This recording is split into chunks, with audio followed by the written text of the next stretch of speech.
मैंने कहा था कि जमानत जो बेल है इसके बारे में हम बहुत अच्छे तरीके से बताएंगे, पूरी सरल तरीके से बताएंगे। तो हम जमानत या बेल को सरल भाषा में हम समझेंगे। पहले तो समझेंगे बेल क्या है, तब आगे हम आएंगे। बेल जो है यह एक ऐसी प्रक्रिया है जिसमें किसी गिरफ्तार व्यक्ति को कुछ शर्तों के साथ जेल से अस्थायी रिहाई मिलती है। इसका उद्देश्य है मुकदमे की सुनवाई तक आरोपी स्वतंत्र रह सके, लेकिन जब भी जरूरत पड़े तो कोर्ट के सामने उपस्थित हो। मतलब कोर्ट जब बेल देती है तो वह निम्न शर्तों पर कई शर्त लगाते हैं, उसका अंडरटेकिंग भी देना पड़ता है कि हम गवाहों को धमकाएंगे नहीं, गवाहों को डराएंगे नहीं, अपने जमानतदार के जो घर के पते हैं उसको हटाएंगे। जमानतदार जब घर से हटेंगे तो उसकी जो सूचना है न्यायालय को मैं तुरंत दूंगा, और जो ट्रायल चलेगा, मुकदमा चलेगा, उसमें मैं भरपूर सहयोग करूंगा। अब हम जो है कि देखेंगे बेल के जो प्रकार हैं, इसमें हम लोग तमाम, जैसे बेल पे बड़ी समस्या होती है कि लोग एंटी सपरेटरी बेल की बात आती है या फिर रेगुलर बेल, एंट्रिम बेल, लोग नहीं समझ पाते हैं कि बेल क्या है। तो हम बेल के प्रकार के देख लेंगे। हम बेल के प्रकार लाइन से दिए हुए हैं: regular bail, anticipatory bail, interim bail और डिफ़ॉल्ट बेल। और जो है कि अब हम रेगुलर बेल को ही समझेंगे। रेगुलर बेल का मतलब क्या होता है? जब किसी को गिरफ्तार कर लिया जाता है और जेल भेज दिया जाता है तो वह व्यक्ति रेगुलर बेल के लिए अर्जी दे सकता है, रेगुलर बेल के लिए जमानत प्रार्थना पत्र दाखिल कर सकता है।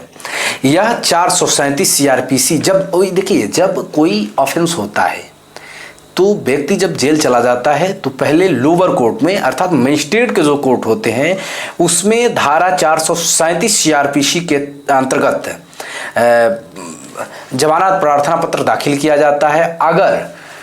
अगर मजिस्ट्रेट ने जो बेल है उसको खारिज कर दिया तो 439 CRPC के तहत सेशन कोर्ट में दाखिल किया जाता है। अगर सेशन कोर्ट से खारिज होता है तो हाई कोर्ट जो है की जाता है।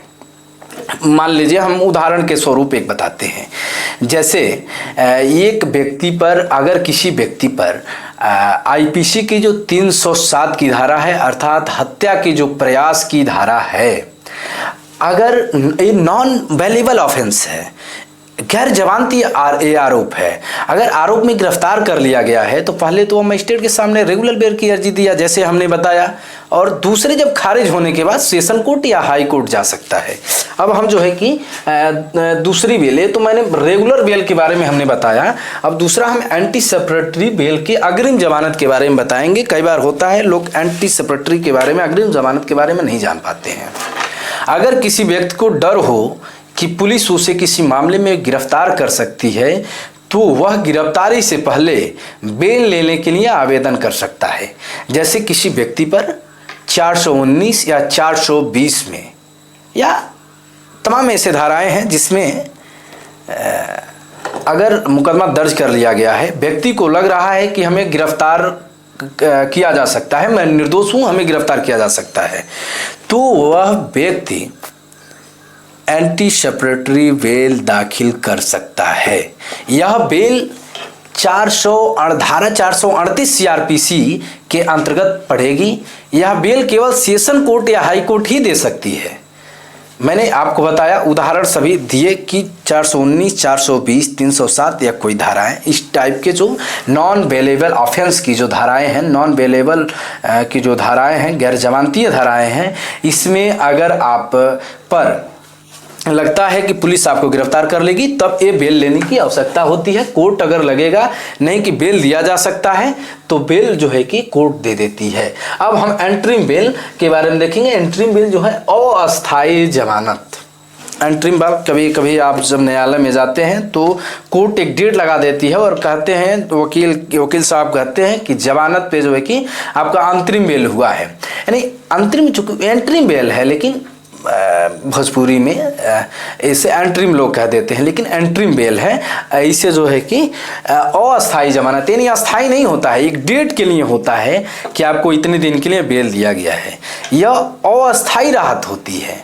यह बेल तब तक मिलती है जब तक कोर्ट रेगुलर बेल पर अंतिम निर्णय न ले ले, यानी जो आप प्रार्थना पत्र दिए रहते हैं उस पर जब तक कोर्ट निर्णय नहीं ले लेती है, यानी अंतिम जो निर्णय है, यानी आपको बेल देने का जो निर्णय नहीं ले लेती है, तब तक जो तारीख देती रहती है वो अस्थायी जो है कि बेल देती है। यह किसी भी कोर्ट द्वारा दी जा सकती है। यह कोर्ट लोअर कोर्ट भी द्वारा भी जा सकती है और सेशन कोर्ट के द्वारा भी दी जा सकती है। अब हम चौथा देखेंगे डिफॉल्ट बेल के बारे में, जो है कि ये वैधानिक जमानत होता है। ये डिफॉल्ट बेल ये जो है कि वैधानिक जमानत होता है। यह तब मिलती है जब पुलिस समय पर चार्जशीट दाखिल नहीं करती है।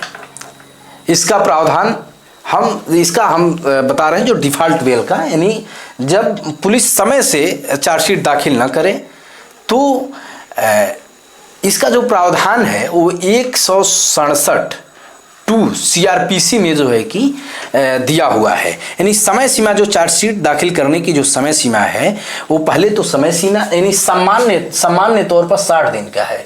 सामान्य तौर पर 60 दिन का है। और ये जैसे सामान्य जो अपराध हैं उसमें 60 दिन का है।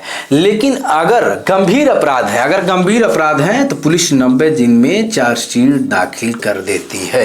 अगर पुलिस ऐसा नहीं करती है, जैसे हत्या बलात्कार में अगर हत्या बलात्कार जैसे इस प्रकार के जो अपराध हैं, 302 हो गए, 376 हो गए, इस टाइप का हम सारा IPC की धाराएं बता रहे हैं।